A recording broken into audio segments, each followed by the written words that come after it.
Well, the president's message coming as a growing number of Republican Congress members are backing a challenge to the Electoral College vote on January 6th. Our first guest is among them. Joining us now is Congressman Lance Gooden of Texas. Congressman, thanks for taking the time.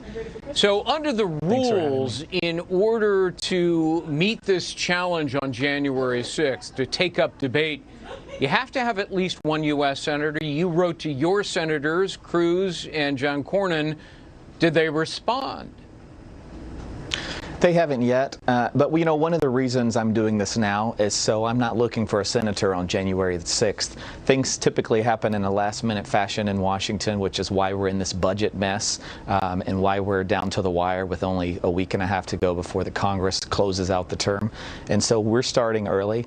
I have said we need free and fair elections. Everything you just played in the clip of the president seems very non-controversial. I can't imagine any American that would not want the faith of all the electorate to be in the process, and that's what we're shooting for. And on January the 6th, I suspect that more senators will come out and join me in this objection, but we're starting here at home with Senator Cornyn and Senator Cruz.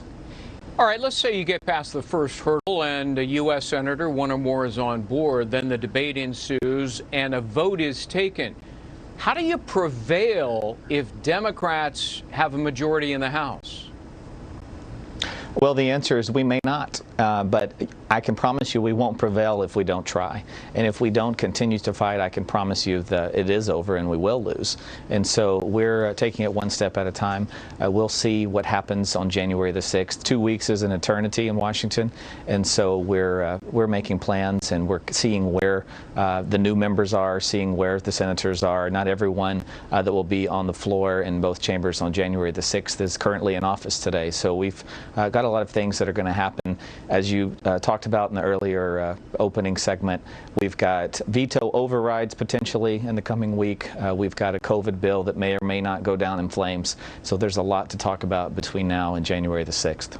Speaking of the COVID bill, let's transition to talking about that. It's tied to the omnibus bill, of course. But, right. As Americans are finding out the details of this, here's what they're learning about it. Money will be going to foreign countries. Let's put it up on the screen. $700 million for Sudan, $453 million for Ukraine, $250 million to the Palestinians, $33 million to Venezuela, $10 million for gender studies in Pakistan, and then, of course, you got millions going to Tibet to monitor climate change. And, oh, by the way, we're paying down Sudan's debt, but we're not paying down our own $27 trillion debt.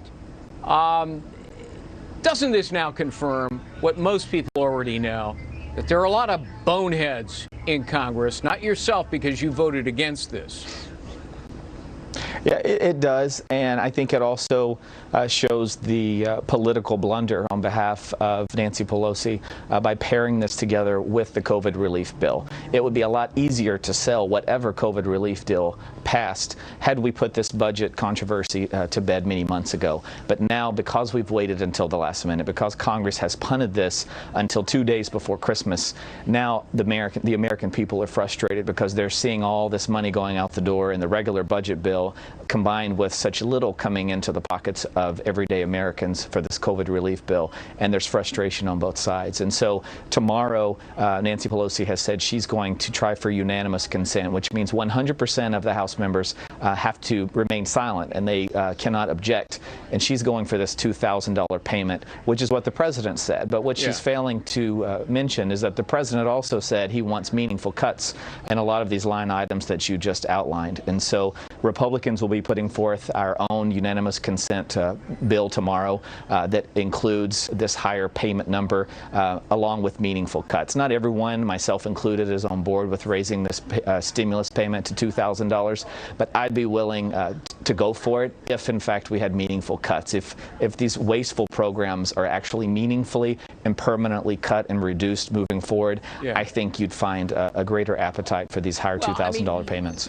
You understand, of course, how Americans are looking at this. Wait a minute. I get a paltry $600, not myself, but most Americans get $600, and you're giving billions and billions of dollars to foreign countries. This is what Rand Paul said. We can put this up on the screen.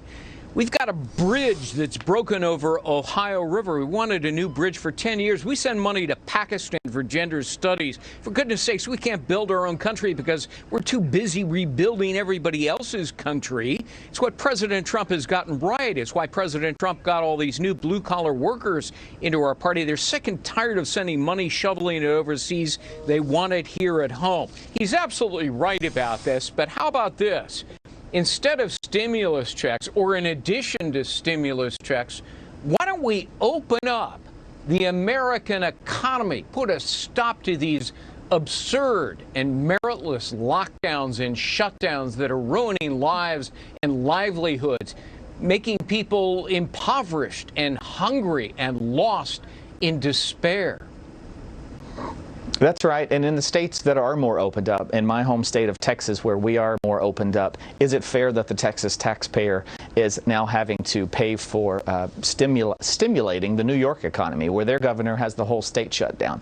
And so I think what you said is absolutely right. We've got local and state governments that are shutting down their economies and expecting the federal government to pick up the tab. And I think that's ridiculous. In states like Texas, like Florida, where the governors realize that the economy must go on, I think they're in better places. But you're absolutely right. It's absolutely ridiculous that there are portions of the nation that are still shut down. And ironically, those are the same parts of the nation where their leaders are saying that the federal government should bail them out.